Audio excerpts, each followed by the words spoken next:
ഞങ്ങളുടെ കരിയറിൽ തന്നെ ഏറ്റവും ചലഞ്ചിങ് ആയിട്ടുള്ള ഒരു വീടാണ് നമ്മളിപ്പോൾ ഇരിക്കുന്ന കൂടെന്ന് പറയുന്ന ഈ വീട്.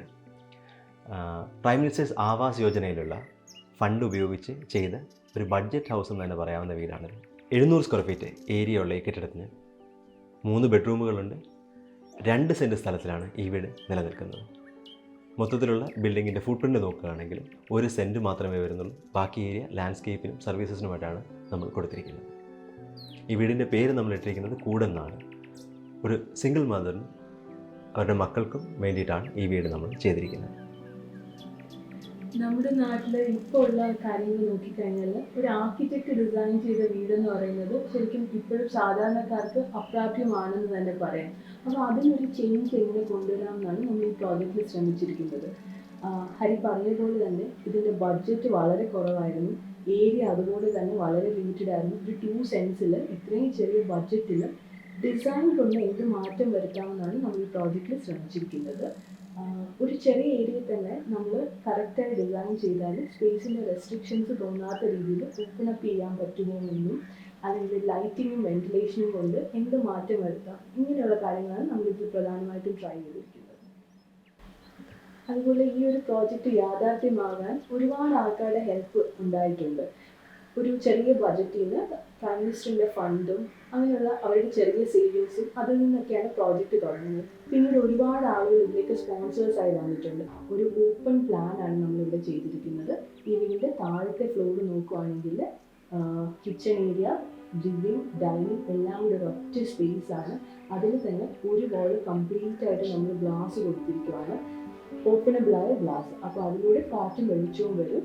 സ്പേസ് റെസ്ട്രിക്റ്റഡ് ആയി തോന്നുകയുമില്ല. പിന്നീട് അവിടെ തന്നെ ഒരു ബെഡ്റൂമും അതിനൊരു അറ്റാച്ച് ടോയ്ലറ്റും വരുന്നുണ്ട്. മുകളിലേക്ക് പോകുമ്പോൾ ഇനിയും ഏരിയ കുറവാണ്. ആ ഏരിയ അതിൽ നമുക്ക് 2 ബെഡ്റൂമും ഒരു ലിവിങ് സ്പേസും കൊടുക്കേണ്ട ആവശ്യമുണ്ടായിരുന്നു. അപ്പം ഇതിനെ ഒരു വോൾട്ടിൻ്റെ രൂപമാണ് നമ്മൾ കൊടുത്തിരിക്കുന്നത്. ഒരു അസിമെട്രിക്കൽ വോൾട്ട് നമ്മൾ ഡിസൈൻ ചെയ്തിരിക്കുകയാണ്. അങ്ങനെ വരുമ്പോൾ സ്പേസ് ഓപ്പൺ അപ്പ് ചെയ്യും.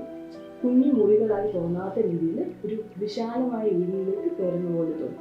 അങ്ങനെയാണ് നമ്മൾ ഈ സ്പേസ് ചെയ്യുന്നത്. ഈ സ്ട്രക്ചറൽ സിസ്റ്റം താഴെ ഫ്രെയിമിംഗ് സിസ്റ്റവും, താഴെ കോളം ബീം ഉപയോഗിച്ചുള്ള ഫ്രെയിമിംഗ് സിസ്റ്റവും, അതിന് മുകളിലായിട്ട് ലോകത്തിൽ തന്നെ ആദ്യമായിട്ടുള്ള ഒരു അസിമെട്രിക് ബാരൽ വോൾട്ടാണ് നമ്മൾ ഇതിൽ ട്രൈ ചെയ്തിരിക്കുന്നത്.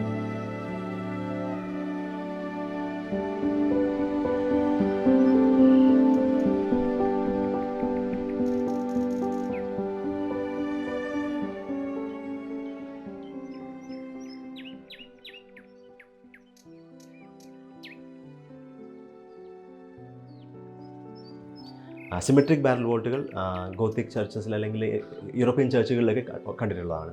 പക്ഷേ ഒരു അസിമെട്രിക് ബാരൽ വോൾട്ട് എന്നുള്ളത് നമ്മുടെ പുതിയ ടെക്നോളജിയുടെ, നമ്മളുടെ തന്നെ കൺസൾട്ടൻസിൻ്റെയൊക്കെ വളരെ വലിയ സഹായമുള്ളത് കൊണ്ടാണ് നമുക്ക് ഇത്തരം ഒരു പ്രോജക്റ്റ്, ഇത് വളരെ ചെറിയ പ്രോജക്റ്റ് ആണെങ്കിലും ടെക്നിക്കലി വളരെ കോംപ്ലക്സിറ്റി പേറുന്നൊരു പ്രോജക്റ്റാണിത്. അത് നമുക്ക് ചെയ്യാൻ പറ്റിയത്.